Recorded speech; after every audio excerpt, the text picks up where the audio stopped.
Ceritanya Ibu Bapak, rombongan imam yang akan menangkap Yesus itu, datang rombongan akan menangkap Yesus, tapi dia tidak tahu Yesus kendi.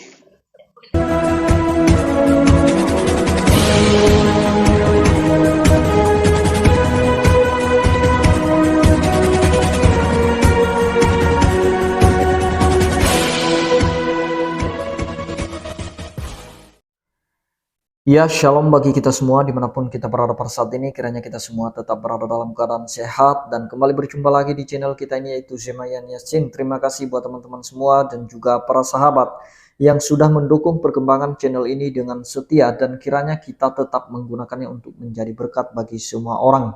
Nah teman-teman, pada video kali ini saya membahas seorang ustadz yang menurut saya ini ustadz yang aneh. Kenapa aneh? Karena dia berceramah di dalam masjid dan membahas tentang kekristenan, dan ada beberapa cerita yang dia belokkan mengenai cerita Alkitab. Nah teman-teman, sebelumnya mari kita simak videonya yang berikut ini. Ceritanya Ibu Bapak, rombongan imam yang akan menangkap Yesus itu, datang rombongan akan menangkap Yesus, tapi dia tidak tahu Yesus kendi. Jadi akan menangkap seseorang tapi tidak tahu. Sama dengan Densus itu loh, Pak, beberapa kali salah tangkap ya, ya kok dekat itu. Terus kadang dicekel, dikebui, tiba-tiba salah. Pernah terjadi teh? Salah. Nah, menurut ahli tafsir, Yudas inilah yang kemudian dirubah oleh Allah menjadi Nabi Isa, dan dialah ditangkap. Itu menurut Injil Barnabas. Ya, ini. Yesus mati di salib untuk apa? Menurut orang Kristen? Menebus dosa. Jadi 5 kesesatan. Siapa yang mengikuti kesesatan ini, meyakini ini, neraka. Betulkah Yesus mati di salib dan menebus dosa? Menurut penjaringan, betul enggak? Tidak. Dalilnya apa kak betul?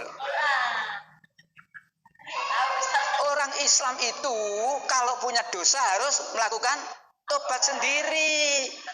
Tidak perlu untuk Ustadz dipateni, Ustadz tak pateni gak nebus dosa, gak gelem Ustadz ya. Menteri Agama dipateni gak nebus dosa nih, wong Islam yo gak gelem. Umpamanya, orang Islam itu kata Allah 66 ayat 6, ya ayyuhalladzina amanu tubu ilallahi taubatan nasuha. 66 ayat 8. 66 itu jaga diri dan keluarga. 66 ayat 8. Dan masih banyak 66 ayat 8. Ya, ayat 8.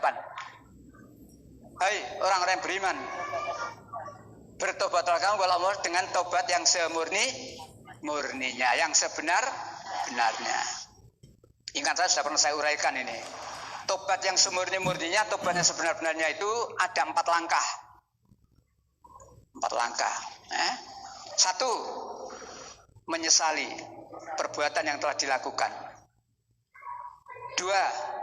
Mohon ampun. 3. Tidak mengulangi lagi. Ya, 1. Menyesali perbuatan yang dilakukan. Misalkan kemarin memilih pemimpin kafir, ya Allah, ampun ya Allah, saya kemarin kok. Nah, jadi itu dia videonya teman-teman ya. Kita sudah mendengarkan, dan kekristenan dijadikan sebagai bahan tertawaan di dalam masjid. Nah teman-teman, ada beberapa cerita, ada sekitar 2 cerita yang dia belokkan mengenai kekristenan atau cerita Alkitab di dalam cuplikan itu tadi. Yang pertama, dia membelokkan tentang cerita penangkapan Yesus. Dia berkata bahwa pada saat Yesus ditangkap itu, Allah tiba-tiba mengubah Yudas itu seperti Nabi Isa. Jadi teman-teman, dia bergantung kepada Injil Barnabas yang ditulis sekitar 1585. Nah, dan itu ditulis dalam bahasa Italia. Sebenarnya isi kitab Injil Barnabas itu teman-teman, itu sangat bertentangan sekali dengan kitab mereka. Nah, yang pertama, Injil Barnabas itu dia menolak mengenai poligami. Dan kemudian yang kedua, dia menghalalkan makanan yang diharamkan di kitab mereka. Dan kemudian di dalam Injil Barnabas, dia menceritakan tentang langit ke-9. Sedangkan di kitab mereka atau di ajaran mereka, itu langit atau surga itu hanya pada tingkat ke-7 saja. Dan itu sangat kontradiksi dengan Injil Barnabas. Tapi herannya dan anehnya, kenapa mereka percaya dengan Injil Barnabas ini yang justru itu sangat bertentangan dengan kitab suci mereka. Kan aneh teman-teman ya.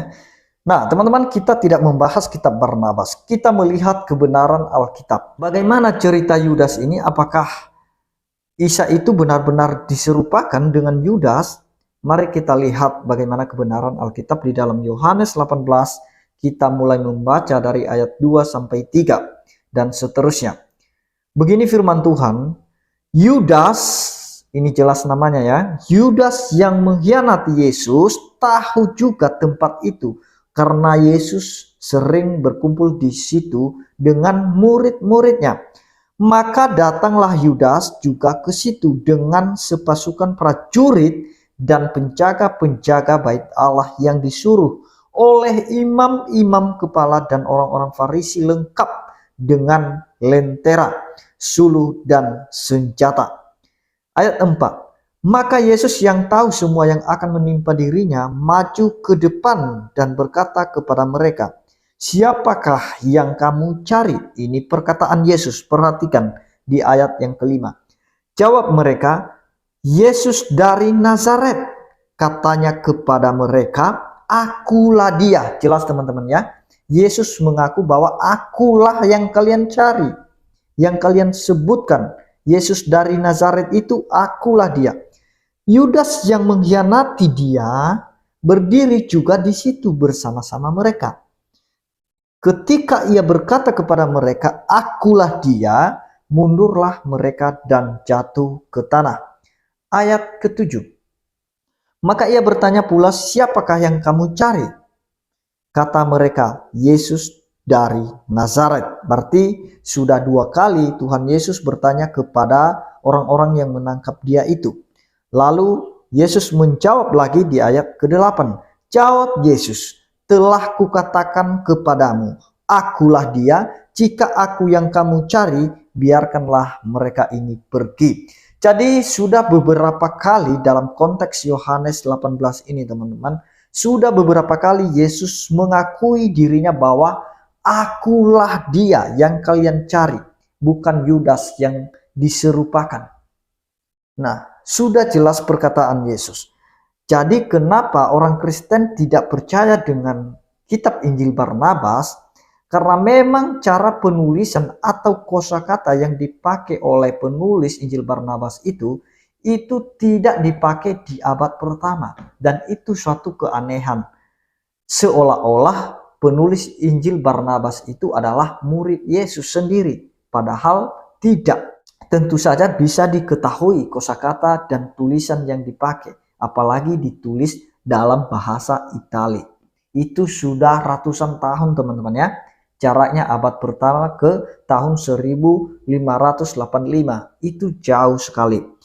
Nah, dan kemudian dia berkata bahwa penebusan Yesus itu menurut pengakuan orang Kristen, Yesus disalib itu untuk menebus dosa mereka. Dan dia mencoba membandingkan hal itu dengan agamanya, dengan ajarannya yang mengatakan bahwa dosa itu bisa diampuni ya kalau kita bertobat. Nah teman-teman, sah-sah saja dan tidak masalah sama sekali dengan orang Kristen.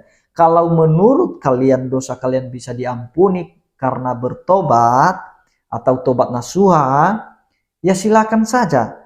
Orang Kristen tidak pernah keberatan tentang hal itu. Lantas kenapa kalian keberatan ketika orang Kristen percaya kepada Yesus bahwa dialah Tuhan dan Juru Selamat?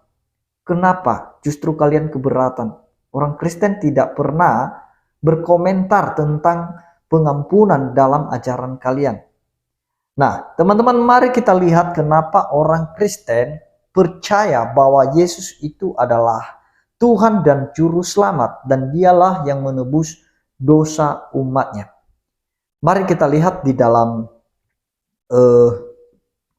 Yohanes 1 ayat 29. Firman Tuhan berkata begini.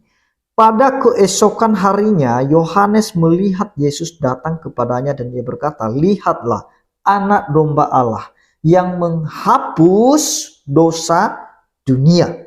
Jelas di sini. Apa yang disampaikan oleh Yohanes itu sudah jelas. Bahwa Yesus itu disebut atau digambarkan sebagai anak domba yang harus dikorbankan. Sebagaimana di zaman Musa atau zaman para nabi, di mana setiap bangsa Israel melakukan dosa, melakukan yang jahat di mata Tuhan, tentu saja mereka membawa korban untuk melunaskan hutang dosa mereka. Kenapa mereka membawa korban? Karena sesuai dengan ajaran Taurat bahwa tanpa penumpahan darah tidak ada pengampunan dosa. Nah, karena nyawa makhluk itu ada dalam darahnya. Jadi teman-teman, untuk menebus kita dari dosa itu tidak bisa dipakai dengan yang lain kecuali darah Kristus. Dan kemudian bukan hanya Yohanes yang memberitakan tentang hal itu, teman-teman. Bahkan juga malaikat. Di dalam Matius 1 ayat 21, mari kita baca. Ia akan melahirkan anak laki-laki dan engkau akan menamakan dia Yesus, karena dialah yang akan menyelamatkan umatnya dari dosa mereka. Ini perkataan malaikat. Nah, masa manusia tidak percaya dengan apa yang dikatakan oleh malaikat? Dan ketika malaikat mengatakan hal demikian, itu ditulis oleh para penulis. Nah, khususnya Matius menuliskan tentang apa yang disampaikan oleh malaikat. Dan juga malaikat berkata di dalam Lukas, mari kita baca Lukas 2 ayat 11 teman-teman ya. Begini firman Tuhan, hari ini telah lahir bagimu juru selamat, yaitu Kristus Tuhan di kota Daud. Dan juga di dalam Lukas 24 sudah diberitakan di sana bahwa di dalam nama Yesus ada berita pengampunan dosa. Sebab di bawah kolong langit ini tidak ada nama lain yang diberikan kepada manusia yang olehnya kita dapat diselamatkan. Nah teman-teman, karena orang Kristen tahu atau pengikut-pengikut Yesus itu tahu bahwa mereka tidak dapat menyelamatkan diri sendiri. Karena kita tahu bahwa sifat manusia itu selalu cenderung berbuat dosa.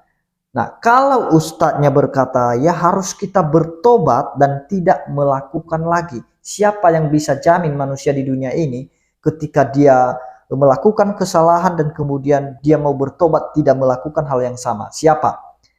Nah, tentu saja tidak. Dalam hati aja kalau kita sudah benci sama orang dan kemudian kita mau bertobat untuk tidak kita lakukan kebencian itu atau kita tidak membenci seseorang, nah tentu saja ke depannya pasti kita akan meleset lagi. Nah, artinya teman-teman bahwa tobat kumat. Ada tobatnya, ada kumatnya. Nah, jadi karena orang Kristen tahu bahwa ketika dia bertobat dan masih cenderung berbuat dosa sehingga tidak sanggup menyelamatkan dirinya dari dosa itu.